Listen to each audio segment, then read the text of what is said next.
రోజు రోజుకు పెరుగుతున్న రైలు ప్రయాణికులను దృష్టిలో పెట్టుకుని రైల్వే శాఖ అధికారులు కూడాను ప్రయాణికుల ప్రాణాలు కాపాడేందుకు అవగాహన సదస్సులు పెడుతున్నారు. అందులో భాగంగా ప్లాట్ఫారంలు ఆధునీకరించడం, ఏదైతే ట్రైన్లు వేగంగా వెళ్ళే ట్రైన్లు కూడా రావడం కూడా అధునాతన సాంకేతిక పరిజ్ఞానాలతో ఉన్నటువంటి ట్రైన్లు రాకపోకలు సాగించేటప్పుడు మాత్రం ప్రయాణికులు ఆ గమ్యం చేరే క్రమంలో వెళ్ళలాని ప్రదేశాలకు వెళ్ళి ఈరోజు ప్రమాదానికి గురై ప్రాణాలు కూడా కోల్పోతున్నారు. అలా జరగకుండా ప్రయాణికులకు మాత్రం స్టేషన్కి వచ్చిన ప్రయాణికులు మాత్రం ఎట్టి పరిస్థితుల్లోనూ వాటికి సంబంధించినటువంటి మెలకులు పాటించే విధంగా, అంటే రైల్వే పోలీసులు మాత్రం ఎట్టి పరిస్థితులు ప్రయాణికులు ప్రాణాలు కాపాడడానికి వారు చేసిన ప్రయత్నంలో భాగంగా అలా ట్రాక్ దాటి వెళ్ళే ప్రయాణికులు ప్రాణాలు పోతుంటే అదే విధంగా గేట్ వేస్తుంటే గేట్ వేసిన తర్వాత మాత్రం వెహికల్స్ అలా రాకూడదని సూచన చేస్తున్నారు. ఎవరైతే ట్రాక్స్ దాటిన సిస్టంలో ఉన్నారో అప్పుడు కూడా ప్రాణాలు కోల్పోతాం. మరియు పాతకాలం నాటి ట్రైన్లు సదుపాయాల్లో ఈరోజు ప్లాట్ఫామ్లు కూడా హైక్ చేయడం జరిగింది. ఈ నేపథ్యంలో అలా ఫుట్పాత్ మీదగానే ట్రైన్లో కూర్చుంటే ప్రాణాలు పోతాయనే విషయాన్ని కూడా అవేర్ చేస్తున్నారు.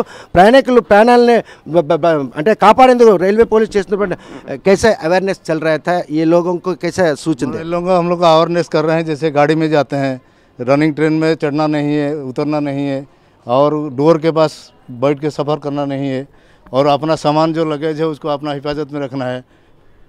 बिना कारण से गाड़ी से अगर स्टेशन में रुक जाता है तो वो लोग गाड़ी से उतरना नहीं है। गाड़ी 2 मिनट का स्टॉपेज यहाँ होता है तो हम लोग वही अवेयर करते हैं। और हेल्पलाइन नंबर जो हम लोग का है उनका बारे में उनको समझाए।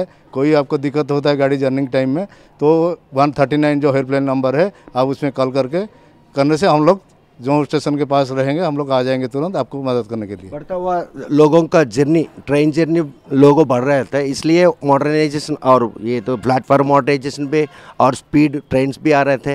वो आते जाते वक्त उन लोगों का जो तो लाश है और इंस्टेंट हुआ था, इंस्टेंट के बारे में उन लोगों को कैसे अवेयर कर? तो उन लोगों को बोलते हैं हम लोग जैसे गाड़ी बहुत भीड़ आता है तो गाड़ी से उतर के इधर उधर पार होते हैं, लाइन पार होते हैं, उनको मना करते हैं लाइन क्रॉस करना नहीं है। आपको जो फुट ओवर ब्रिज है आपका ये में सीढ़ी है उसमें यूज़ करिए, कहना उसमें खतरा है आने जाने में, कहना आप जानते नहीं है ट्रेन का ये में अगर इधर से पार होंगे तो दूसरा ट्रेन आ जाएगा तो आपको जान का खतरा है। इनको वैसे ही भी समझाते हैं उनको। तो भीड़ तो होता है, अभी फेस्टिव सीजन है, भीड़ चल रहा है तो हम लोग इसको मैनेज करके कैसे उनको अपना आदमी लोग सुरक्षित जाएँ यात्रा करें वही हिसाब से हम लोग उनको समझाते हैं, करते हैं। చూస్తే కనుక పెరుగుతున్నటువంటి ప్రయాణికుల రద్దీని దృష్టిలో పెట్టుకుని ట్రైన్ దిగినంటే గమ్యం చేరాలనేటువంటి వారి ఆకాంక్ష మాత్రం అటువైపుగా అంటే వెళ్ళరాని చోటు వైపుగా వెళ్ళి ప్రాణాలు కోల్పోయే పరిస్థితి. ఏదైతే స్టేషన్ సూచన ఉందో ఆ సూచించినటువంటి స్టేషన్ వైపు దిగాలి. అదేవిధంగా మెట్ల మార్గం కూడా ఏర్పాటు చేశారు. అదేవిధంగా దానికి సంబంధించినటువంటి ఫ్లైయర్లు అటు ఆ మార్గం కూడా గమ్యం చేరాలే తప్పగానే నిబంధనలకు విరుద్ధంగా వెళ్ళి మాత్రం ప్రాణాలు కోల్పోకుండా వారు కాపాడుకోవాలి. తమ సూచనలు మాత్రం పరిగణలోకి తీసుకోవాలని కూడా సూచన చేస్తున్నారు. ఇలా అవేర్నెస్ క్యాంపు తర్వాత ప్రమాదాలు బాగా తగ్గాయని అనుకోవచ్చు. ప్రజెంట్ 139 ప్లస్ మేము అవేర్నెస్ ఎవ్రీడే కండక్ట్ చేస్తుంటాము. అంటే వచ్చే ప్యాసింజర్స్కి చెప్తుంటాము మీరు ఎక్కడం కానీ దిగడం కానీ రన్నింగ్ ట్రైన్లో దిగొద్దని చెప్తుంటాము. ఇవి ప్రజెంట్ అంత ఇదేం లేదు, బాగానే ప్రమాదాల నివారణకు మాత్రం అవేర్నెస్ క్యాంప్ బాగా దోహదపడిందా? బాగానే జరుగుతుంది. శ్రీకాకుళం రోడ్డు ఆమదలవలస అంటే ప్రయాణికులు చాలా పెద్ద మొత్తంలో చూస్తే ఒకటే శౌచాలయం ఉంది, అది కూడాను స్టేషన్కి అవతల వైపు ఉంది. వెళ్ళి రావడానికి చాలా ప్రాబ్లం అయ్యే పరిస్థితి. దీనికి ఏమైనా ప్రత్యామ్నాయ మార్గాలు ఏమన్నా? అది మనం చెప్పలేం, కన్సర్న్ డిపార్ట్మెంట్కి చెప్పాలి. చెప్తే వాళ్ళు ఏం చేస్తారు అనేది మనకు తెలుస్తుంది. రోజు రోజుకు పెరుగుతున్నటువంటి ప్రయాణికులు దృష్టిలో పెట్టుకుని వారు చేస్తున్నటువంటి ఈ అవేర్నెస్ క్యాంప్ మాత్రం చాలా ప్రయాణాలు అంటే ప్రమాదాల నివారణకు మాత్రం బాగా దోహదపడుతుంది అన్నట్టు మాత్రం మనకు స్పష్టమవుతుంది. వారు చేస్తున్నటువంటి ప్రయత్నంలో ప్రయాణికుల ప్రాణాలని భద్రంగా వాళ్ళు గమ్యించేందుకు చేస్తున్న ఈ అవేర్నెస్ క్యాంప్ మీకు ఎలా అనిపిస్తుంది? ఇలా వచ్చిన తర్వాత ఎప్పుడైనా ముందు సూచన చేసే పరిస్థితి ఉంది? నేను ఇక్కడ విశాఖపట్నం రైల్వే స్టేషన్లో బాక్స్ బైక్ చేస్తున్నాను సార్.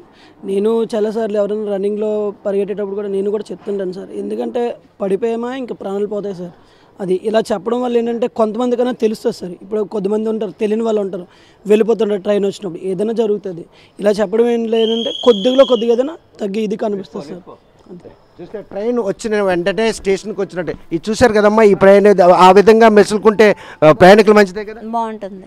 అలాగైతే జాగ్రత్తగా ఉంటే మనకే ఇబ్బంది ఉండదు, మన ప్రాణాలతో ఆటలాడటం ఉండదు, బాగుంటుంది. రైల్వే పోలీసులు చేస్తున్నటువంటి ఈ ప్రయత్నానికి మాత్రం సత్ఫలితాలు వస్తున్నాయని చెప్పేసి మాత్రం వారు అభిప్రాయం వ్యక్తం చేస్తున్నారు. ఈ అవేర్నెస్ క్యాంపులు పెట్టిన తర్వాత మాత్రం ఈరోజు ప్రమాదాలు గణనీయంగా తగ్గాయి.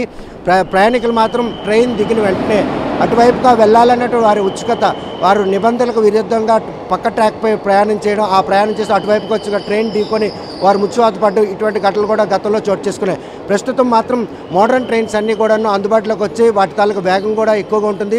స్టేషన్కి ట్రైన్ వచ్చినప్పుడు ప్రయాణికులు క్షేమంగా ప్రాణాలతో ఇంటికి వెళ్ళే విధంగా ఏదైతే స్టేషన్లో మాత్రం అటువంటి అవేర్నెస్ క్యాంపులు మాత్రం వారికి ఎంతగానో దోహదం. ప్రయాణికులు ప్రాణాలను భద్రంగా ఉంచడం వారి తాలూకా ప్రధాన ధ్యేయంగా ఈ అవేర్నెస్ క్యాంపులు చేస్తున్నారు. అందులో భాగంగానే రద్దీ ఎక్కువగా ఉన్నటువంటి రైల్వే స్టేషన్లో మాత్రం ఇటువంటి అవేర్నెస్ క్యాంపులు వారికి ఎంతగానో దోహదపడుతుందని అధికారులు స్పష్టం చేస్తున్నారు. Ahmedabad railway station Srikakulam road నుండి వీడియో జర్నలిస్ట్ రామకృష్ణతో సత్యం, RTV శ్రీకాకుళం. మరిన్ని వీడియోస్ కోసం ఛానల్ ని సబ్స్క్రైబ్ చేయండి. లేటెస్ట్ అప్డేట్స్ కోసం వాట్సాప్ ఛానల్ ని ఫాలో చేయండి. అండ్ లింక్ డిస్క్రిప్షన్ లో ఉంది.